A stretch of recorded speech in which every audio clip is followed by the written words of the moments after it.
저는 57살 미숙이라고 해요. 제 딸 나연이는 20살이 돼서 지방에 있는 국립대학교에 다니고 있죠.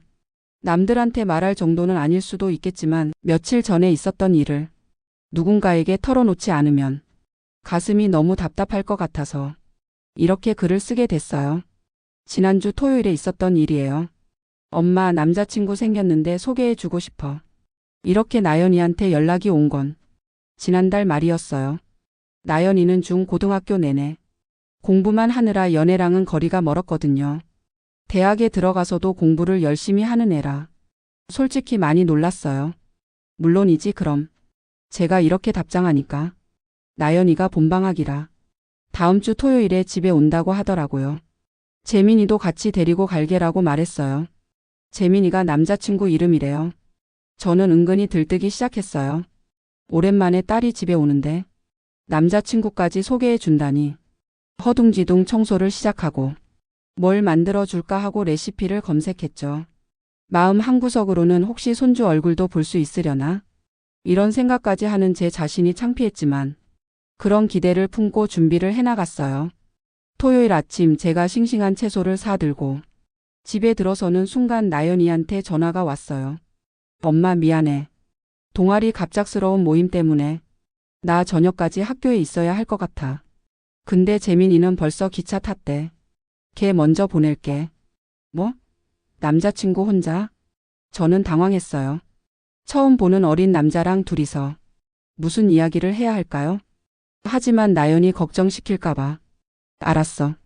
몇 시쯤 도착하는데? 3시쯤 도착할 것 같아 아마도.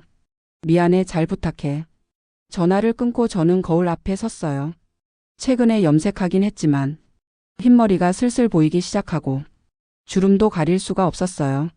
어릴 때부터 동안이라는 소리를 자주 듣긴 했지만 역시 50대 후반이 되니 어쩔 수 없네요. 그래도 조금이라도 더 신경 써서 화장을 하고 예쁜 블라우스로 갈아입었어요. 오전 11시 25분 초인종이 울렸어요. 문을 열자 예상보다 키가 큰 청년이 서 있었죠. 살짝 긴 생머리에 동그란 안경을 썼고 깔끔한 인상이었어요. 처음 뵙겠습니다. 박재민입니다. 신세 좀 지겠습니다. 그는 허리를 깊이 숙이며 손에 든 쇼핑백을 내밀었어요. 열어보니 고급스러운 한과 세트였어요. 뭘 이런 것까지 사왔니? 괜찮은데? 아닙니다. 나연이 어머니 드디어 만나 뵙게 되어 정말 영광입니다. 나연이가 어머니 이야기를 항상 해줘서 꼭 한번 뵙고 싶었어요. 나연이가 제 이야기를 하고 다닌다니 조금 부끄러웠어요. 그를 거실로 안내하자 혹시 제가 도울 일 없을까요? 재민이가 말했어요. 아니야, 괜찮아. 손님인데. 아니요, 꼭 돕고 싶어요. 사실 요리가 취미거든요. 뜻밖의 말에 저는 살짝 놀랐지만 모처럼이니 도와달라고 했어요. 앞치마를 건네자 능숙하게 매더라고요. 어린 남자가 앞치마를 두른 모습이 왠지 모르게 흐뭇했어요. 그는 정말 요리를 잘했어요. 칼 쓰는 솜씨도 대단하고 식재료 손질도 엄청 빨리 끝내는 거예요. 이야, 너 정말 대단하다. 이렇게 잘할 줄은 몰랐네. 혼자 살다 보니 집 밥을 자주 해 먹어요. 집이 원래 식당이었던 것도 있고요. 그래? 나연이한테는 못 들었는데. 아, 사실 최근까지 말 안 했어요. 좀 부끄러워서요. 근데 지난주에 나연이를 저희 집에 데려갔었거든요. 아, 그래서 남자친구를 소개해 주고 싶다고 했나 보네요. 저는 조금 안심했어요. 재민이네 가족도 나연이를 받아들였다는 뜻이겠죠. 요리를 하면서 이런저런 이야기를 나눴어요. 그는 경제학과에서 금융을 공부하고 있고 장래에는 은행에 취직하고 싶다고 했어요. 정말 예의 바르고 속이 꽉 찬 청년이라는 느낌이 들었어요. 그런데 난감한 일이 하나 생겼어요. 냄비를 불에 올리려다가 제가 부주의하게 된장국을 옷에 튀기고 말았죠. 하얀 블라우스에 갈색 얼룩이 생겼어요. 어휴, 이런. 얼른 씻어야겠네. 괜찮으세요? 먼저 샤워하고 오세요. 남은 건 제가 할게요. 아니야, 괜찮아. 나연이도 곧 올 텐데 먼저 씻고 오는 게 좋겠다. 그럼요, 그러는 게 좋겠어요. 저는 그에게 주방을 맡기고 욕실로 향했어요. 갈아입을 옷은 챙겼는데 너무 허둥지둥했는지 수건을 가져오는 걸 깜빡한 거예요. 하는 수 없이 작은 얼굴 수건으로 몸을 닦기로 했어요. 샤워를 하면서 이런저런 생각을 했어요. 재민이는 정말 좋은 애예요. 나연이 남자친구로는 더할 나위 없고 분명 좋은 남편이 될 거예요. 이런 생각을 하니 왠지 모르게 조금 슬퍼졌어요. 딸이 다 컸다는 사실을 새삼 깨달아서 그랬는지도 몰라요. 샤워를 마치고 작은 얼굴 수건으로 겨우 몸을 닦았어요. 옷을 갈아입으려는데 바닥이 다 젖어 있어서 옷을 둘 곳이 없었죠. 큰 수건을 가지러 나가야겠다고 생각했어요. 문을 살짝 열고 밖을 확인하니 아무도 없는 것 같았어요. 얼굴 수건 하나를 가슴에 대고 다른 수건 하나를 허리에 두른 채 조심스럽게 문을 열었죠. 바로 그때였어요. 어머니 수건 가져왔습니다. 나연이한테 오른쪽에 있는 선반에 있다고 들었어요. 복도에서 재민이 목소리가 들리고 그가 욕실 앞에 서 있었어요. 손에는 바로 제가 필요했던 커다란 수건이 들려 있었지만 타이밍이 너무 안 좋았어요. 저는 깜짝 놀라 깍 하고 작은 소리를 내고는 저도 모르게 뒷걸음질 쳤어요. 그런데 욕실 바닥이 젖어 있어서 미끄러질 뻔한 거예요. 아, 위험해요. 재민이는 반사적으로 제 팔을 잡고 몸을 지탱해 주려고 했어요. 하지만 힘이 너무 과했던지 그도 욕실 안으로 들어와 버렸고 둘이 휘청거리다가 그는 저를 꽉 안는 듯한 자세가 돼 버렸어요. 괜찮으세요? 너무 가까운 거리에서 그가 말했어요. 제 몸은 그의 팔에 안겨 있었어요. 얼굴 수건은 바닥에 떨어져 있었고 가슴은 다 드러나 있었죠. 저는 저도 모르게 눈을 감았다가 정신을 차리고 아 고마워 라고 말하며 살짝 떨어지려고 했어요. 하지만 재민이의 손은 여전히 제 허리에 있었고 그의 시선이 제 가슴에 고정되어 있는 것을 깨달았죠. 황급히 팔로 가슴을 가리려 했지만 그 움직임이 그의 팔을 뿌리치는 것처럼 보여 균형을 잃은 그의 손이 제 허리에서 미끄러져 엉덩이에 닿고 말았어요. 아, 죄송합니다. 그는 얼굴이 새빨개져서 사과했지만 그의 손은 여전히 제 몸 위에 있었죠. 안 돼. 라고 생각하면서도 젊은 남자가 저에게 닿았다는 사실에 제 몸은 반응하고 말았어요. 이성과의 접촉은 3년 만이었거든요. 저도 모르게 등골이 오싹해지는 감각이 느껴졌어요. 손 치워줘. 제가 아주 작은 목소리로 말하자 그는 그제야 상황을 파악하고 황급히 손을 뗐어요. 하지만 제 눈앞에 있는 그의 시선은 불안하게 흔들리고 있었고 저는 그의 바지가 미묘하게 부풀어 오른 것을 알아차리고 말았어요. 젊은데도 대단하네. 저도 모르게 입 밖으로 튀어나온 말에 저 스스로도 놀랐어요. 내가 무슨 말을 한 거지?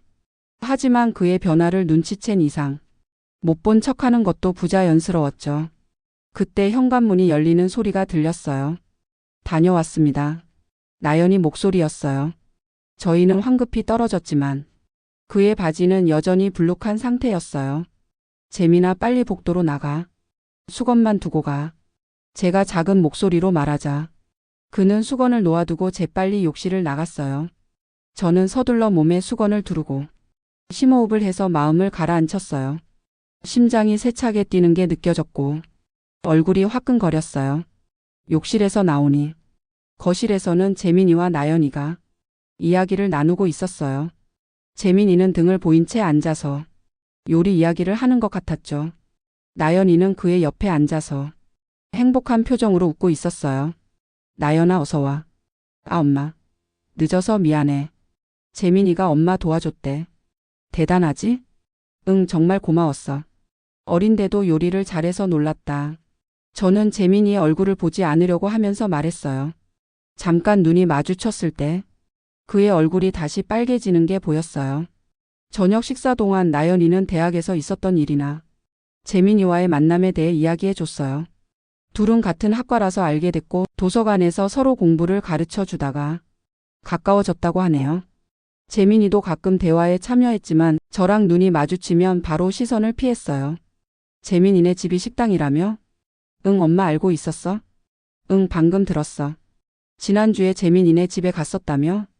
응. 진짜 멋진 한정식 집이야. 재민이 아버지가 주방장이시래. 그래서 재민이도 칼을 잘 쓰는 거래. 그렇구나. 정말 멋지네. 제가 말하자 재민이는 조금 부끄러워하며 작은 가게라서 별거 아니에요. 라고 했어요. 그래도 칼 쓰는 솜씨는 보통이 아니던데. 정말 놀랐어. 아버지한테 조금 배운 것뿐이에요. 대화를 하면서 저는 욕실에서의 일이 계속해서 떠올랐어요. 그의 손 감촉, 시선 그리고 그 반응. 왠지 모르게 이상한 기분이었어요. 딸의 남자친구인데 왜 이렇게 신경이 쓰일까요? 식사를 마치고 뒷정리를 하는데 재민이가 제게 다가왔어요. 나연이는 화장실에 간 것 같았어요. 아께는 정말 죄송했습니다. 그가 낮은 목소리로 말했어요. 아니야, 괜찮아. 사고였잖아. 그냥 잊어버리자. 네. 근데 어머니 나연이 닮아서 정말 예쁘세요. 뜻밖의 말에 저는 하던 일을 멈췄어요. 어이구, 빈말이라도 고맙네. 이렇게 말하면서도 내심 기분이 좋았어요. 진심이에요. 나연이도 항상 어머니가 동안이라고 말했는데 실제로 뵈니 정말 그 말씀이 맞네요. 특히 아까 그의 말이 끊겼을 때 나연이가 돌아왔어요. 그는 황급히 화제를 바꾸었고 셋이서 뒷정리를 마무리했어요. 밤이 되자 너무 늦었으니 둘 다 자고 가라고 제가 제안했어요. 갑작스러운 말이었지만 나연아, 너는 자고 갈 거지? 응. 오랜만에 집에서 자야지. 재민이는? 아, 저는 호텔을 예약해뒀어요. 근처에 비즈니스 호텔이 있어서. 아, 그래. 그럼 괜찮겠다. 재민이는 돌아갈 준비를 하기 시작했어요. 저도 그를 현관까지 배웅했어요. 나연이는 자기 방으로 가서 짐 정리를 하고 있는 것 같았죠. 현관에 둘만 남게 되자 재민이가 낮은 목소리로 말했어요. 어머니, 오늘 정말 감사했습니다. 그리고 아까 그 일 정말 죄송했습니다.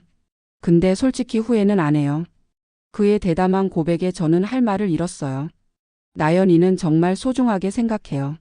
하지만 어머니를 본 순간 왠지 모르게 가슴이 두근거려서요. 이런 말 실례라는 거 아는데 거짓말은 하기 싫어서요. 재민아, 나는 뭐라고 말해야 할지 몰랐어요. 젊은 그가 저에게 그런 감정을 품었다는 게 믿기지 않았죠. 하지만 기쁘다는 감정을 느끼고 있는 제 자신이 있다는 것도 분명했어요. 다음 주에도 와도 될까요? 나연이도 같이 올게요. 근데 혹시 가능하다면 둘이서만 이야기할 시간도. 그때 나연이의 발소리가 들려왔어요. 우리는 황급히 대화를 멈추고 평범한 작별 인사를 나눴어요. 그럼 갈게. 내일 봐, 나연아. 응, 조심히 가. 두 사람이 뺨에 키스하는 걸 보면서 저는 조금 슬퍼졌어요. 재민이는 마지막으로 저에게도 고개를 숙이며 신세 많이 졌습니다. 라고 말하고 떠났어요. 그의 뒷모습을 배웅하면서 복잡한 감정이 가슴에 퍼졌어요. 재민이가 떠난 후 나연이와 둘이서 차를 마시면서 이야기를 나눴어요. 재민이 정말 좋은 사람 같더라. 그렇지? 처음에는 너무 진지한가 했는데 다정하고 듬직하고 무엇보다 나를 정말 소중하게 생각해줘. 나연이의 행복해하는 표정을 보며 방금 재민이가 했던 말이 떠올랐어요. 나연이는 정말 소중하게 생각해요라고 했던 건 진심이었을까요? 근데 왜 저한테 그런 말을 했을까요? 엄마, 재민이 마음에 들어? 응, 물론이지. 어린데도 어른스럽고 요리도 잘하고 나연이를 행복하게 해줄 것 같네. 다행이다. 사실 엄마한테 소개하는 거 엄청 긴장했거든. 마음에 들어 해줘서 정말 다행이다. 나연이의 안심한 표정을 보니 죄책감이 밀려왔어요. 딸의 남자친구에게 이런 감정을 품다니. 저는 대체 어떤 엄마인 걸까요? 그날 밤 오랜만에 혼자 잠 못 이루는 밤을 보냈어요. 재민이의 말, 그의 손 감촉, 그 욕실에서의 사건. 모든 게 머릿속을 떠나지 않았어요. 다음 날 아침 나연이는 오후에 재민이와 영화 보러 간다고 말하고 나갔어요. 집에 혼자 남겨진 저는 창밖으로 딸의 뒷모습을 보면서 복잡한 마음에 사로잡혔어요.